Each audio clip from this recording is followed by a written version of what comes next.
Okay, so thanks to welcome back to me. তো আজকে আরেকটা প্রোগ্রাম করলাম, সেই প্রোগ্রামটা হচ্ছে কনস্ট্রাক্টর ডিক্লেয়ার করা। আর এই প্রোগ্রামটার জন্য হচ্ছে এটা হচ্ছে আমার মেইন ক্লাস, যেটা হচ্ছে আমি প্রোগ্রাম একটা যখন আমি একটা এটা কী বলে একটা সলিউশন বা হচ্ছে একটা প্রজেক্ট যখন আমি ক্রিয়েট করব, তখন এটার আন্ডার একটা ওয়ার্ক আসবে এবং যে ওয়ার্কটার হচ্ছে নেম স্পেস থাকবে এইটা। ওকে, আর এরপর হচ্ছে আমরা আরেকটা আরেকটা ক্লাস নিছি। সো এই ক্লাসটা হচ্ছে এটারই আন্ডারে হবে, ঠিক আছে। বাট এখন বলতে পারে অনেকে যে আচ্ছা এই ক্লাসটা তো ডিফারেন্ট হতে পারে। না, অবভিয়াসলি না, বিকজ হচ্ছে আমার নেম স্পেসটা একই আছে, হুইচ ইজ এটারও নেম স্পেস সেম। সো এটার নেওয়ার রিজন হচ্ছে যে আমরা দুইটা ক্লাস দেবো একটা ওয়ার্কের আন্ডারে, ঠিক আছে। আমরা দুইটা ওয়ার্ক নিয়েও কিন্তু একটা প্রজেক্ট করতে পারি, বাট এখানে হচ্ছে আমরা একটা ওয়ার্কের আন্ডারে দুই তিনটা হচ্ছে সিএস ফাইল ক্রিয়েট করবো, বাট টোটালটাই হবে কি একটা প্রোগ্রামের জন্য, ঠিক আছে। এটার জন্য হচ্ছে আমার আলাদা আলাদা করে হচ্ছে কোনো প্রকার একটা আলাদা আলাদা করে রান করতে হবে না। সো যারা এটা পারি না, সো এটার জন্য হচ্ছে জাস্ট এটা ওয়ার্ক মেন যে ওয়ার্ক সেটার উপর রাইট ক্লিক করে অ্যাডের পরে হচ্ছে নিউ আইটেম, দেন হচ্ছে এখানে আছে আমার ক্লাস সেট।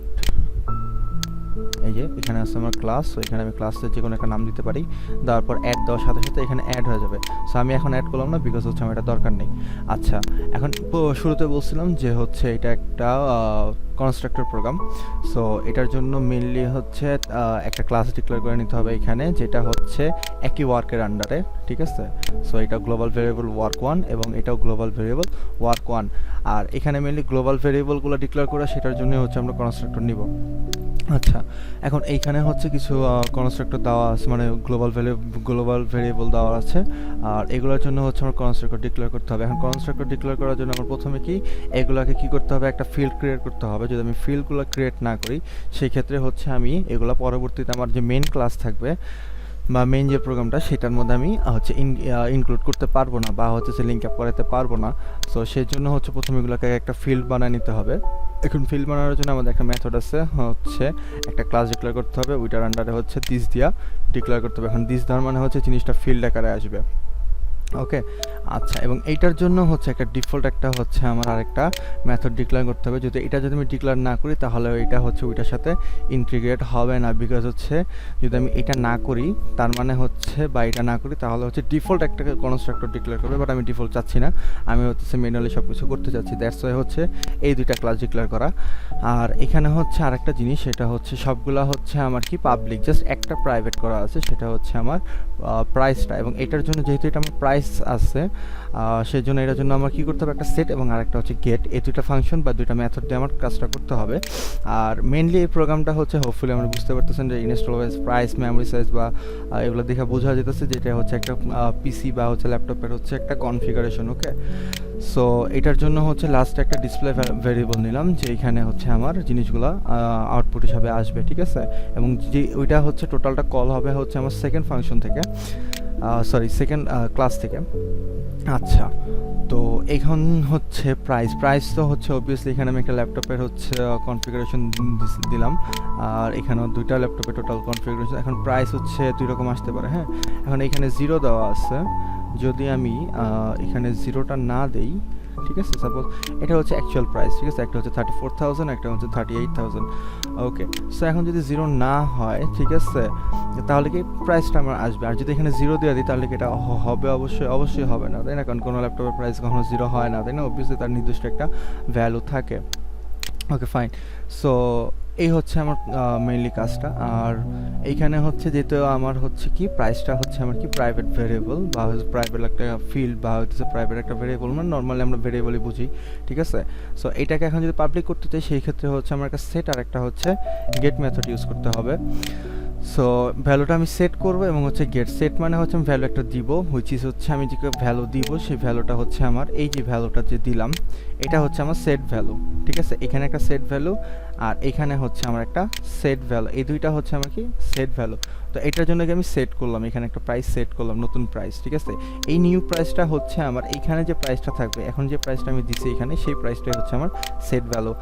আর গেট প্রাইসটা হচ্ছে মানে আমি যে প্রাইসটা দিছি সেটা কি ঠিক আছে কিনা, ঠিক আছে, ওইটা হচ্ছে জাস্ট রিটার্ন টাইপ। এখানে জাস্ট ভ্যালুগুলো কালেক্ট করে আমার আউটপুটটা শো করবে হচ্ছে আমার এই মেথডটা, হুইচ ইজ, তার মানে হচ্ছে আমি যখন এটা আউটপুট শো করবো তখন হচ্ছে কনসোল লাইনে হচ্ছে আমার গেট প্রাইসটাই দিতে হবে, আমি অন্য কিছু দিতে পারবো না।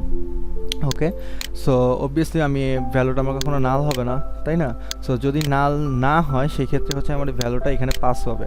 ওকে, ভ্যালুটা যখন একটা পাস হবে তখন হচ্ছে আমার ভ্যালুটা শো করবে, যে আমি যে ভ্যালুটা দেওয়া আছে ওই ভ্যালুটা আমার শো করবে। আর যদি ভ্যালুটা যদি নাল হয়, হুইচ ইজ 0 হয়, সেই ক্ষেত্রে হচ্ছে কি আমার জিনিসটা এরকম একটা ইরর শো করবে, বা -999999 সামথিং। হ্যাঁ, ওকে, সো এতটুকু ছিল আমার আজকের প্রোগ্রামের মেন থিম। ঠিক আছে, যে একটা কনস্ট্রাক্টর ডিক্লেয়ার করা, কনস্ট্রাক্টরের কাজগুলো সেটটা ঠিক মতো করা, এবং হচ্ছে একটা প্রাইভেট গ্লোবাল ভেরিয়েবল ডিক্লেয়ার করা, এবং সেটা হচ্ছে কি সেট এবং গেটের মাধ্যমে জিনিসটাকে গুছায় নিয়ে আসা।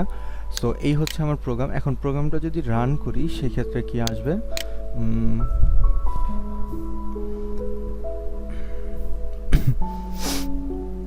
সো এই হচ্ছে আমার প্রোগ্রামটা এখন রান করলাম।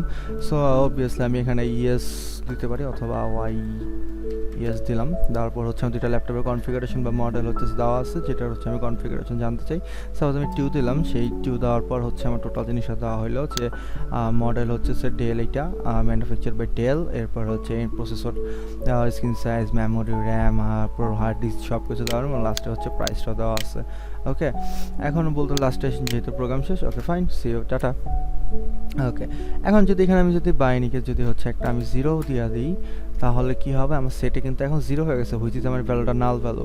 ওকে, এখন যদি আমি এটা রান করি সেই ক্ষেত্রে কি হবে, সেই ক্ষেত্রে আমি আমি একটা ভ্যালু দেখবো, সে দেখার জন্য হচ্ছে আমি দিলাম 2 এই যে 2তে হচ্ছে আমার এইটারটা কল করা আছে, কারণ এটারটা যেহেতু কল করা আছে, সো আমার কি ভ্যালুটা সেম আসবে না, বিকজ আমি এটা 0 দিয়ে রাখছি। ওকে, 0 দেওয়ার জন্য কি এটা অবভিয়াসলি আমার একটা মানে এক্সপেক্টেড ভ্যারিয়েবল না বা এক্সপেক্টেড ভ্যালু না, সো দ্যাটস ওয়াই এটা 0। আর এই 0টা আসছে হচ্ছে শুধুমাত্র আমি এখানে সেট এবং গেট করছি, আদারওয়াইজ নাহলে হচ্ছে ভ্যালুটা আমি দিতে পারতাম না। আদারওয়াইজ হচ্ছে আমার কী করতে করা হতো, এটা যদি আমি প্রাইভেট করে দিই, তাহলে যে যখন খুশি হচ্ছে আমার জিনিসটা ইউজ করতে পারতো, ভ্যালু নিজের মতো করে হচ্ছে মানে ডিক্লেয়ার করতে পারতো, তাই না? সো এই হচ্ছে আমার আজকের প্রোগ্রাম বা হচ্ছে আমার কোডিং। আর জানি তেমন বড় কিছুই করে ফেলি নাই, ঠিক আছে, জাস্ট হচ্ছে একটা কিছু মেথড ডিক্লেয়ার করছি, একটা প্রাইভেট, আর বাকি সবগুলো হচ্ছে পাবলিক, আর হচ্ছে কনস্ট্রাক্টর ইউজ করছি। So that's it. By any case যদি কারো ভিডিওটা ভালো লেগে থাকে এবং যদি কোডটা যদি দেখতে ইচ্ছা হয়, তাহলে অবভিয়াসলি কমেন্টে হচ্ছে মেল অ্যাড্রেসটা দিয়ে দিলে আমি হচ্ছে কোডটা দিয়ে দিব। সো এটার জন্য কোনো টেনশন করতে হবে না। আর thank you for watching this video, take care.